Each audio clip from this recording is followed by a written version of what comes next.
L'écrivain-chercheur congolais Michel Innocent Peya n'avait-il pas prédit qu'en 2016, beaucoup d'États africains seront à la croisée des chemins?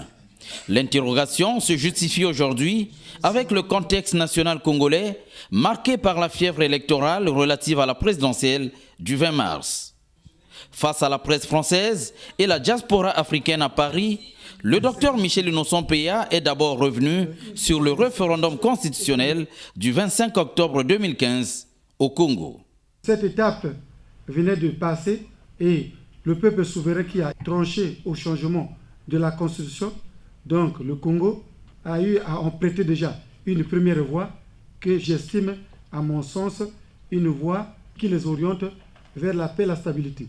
Parce que la croisée de chemin, c'est quoi? Ou vous choisissez la voie de l'instabilité, ou vous choisissez la voie de la stabilité. Et si le choix est mal fait, il vous conduit à l'instabilité. Si le choix est bien fait, vous conduit à la stabilité.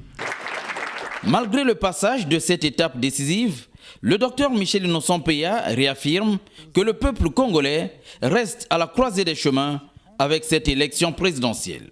Il revient aujourd'hui aux Congolais de choisir quel est le chemin à parcourir. Aujourd'hui, nous avons 9 candidats aux élections présidentielles. Donc, le Congo se trouve devant 9 chemins. Parmi les 9 chemins, les Congolais se doivent de choisir l'unique et qui pourra assurer la destinée du pays.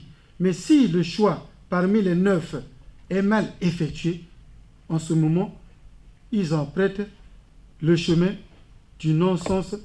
Cette conférence de presse demeure l'occasion pour le docteur Michel Innocent Peya d'être toujours en contact avec la diaspora dont chaque membre est considéré comme l'ambassadeur de sa famille. La diaspora constitue une lumière et qui doit éclairer les compatriotes et qui doit permettre aux compatriotes d'opérer le bon choix.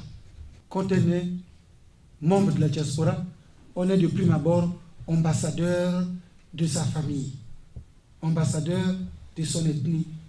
Donc, la contribution de différentes diasporas aux différents choix qui se passent dans les pays d'origine est de mise. Michel Innocent Peya, qui ne cesse de drainer des foules, tant au niveau national qu'à l'extérieur, pose ainsi un acte qui relèverait de la phénoménologie de l'esprit.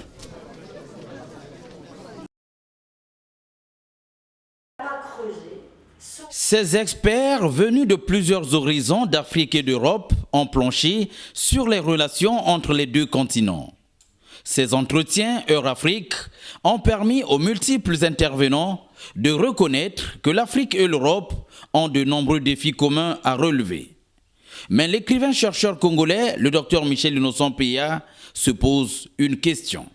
Comment pouvons-nous relever ces défis si aujourd'hui les relations Europe-Afrique sont comme des relations inégales?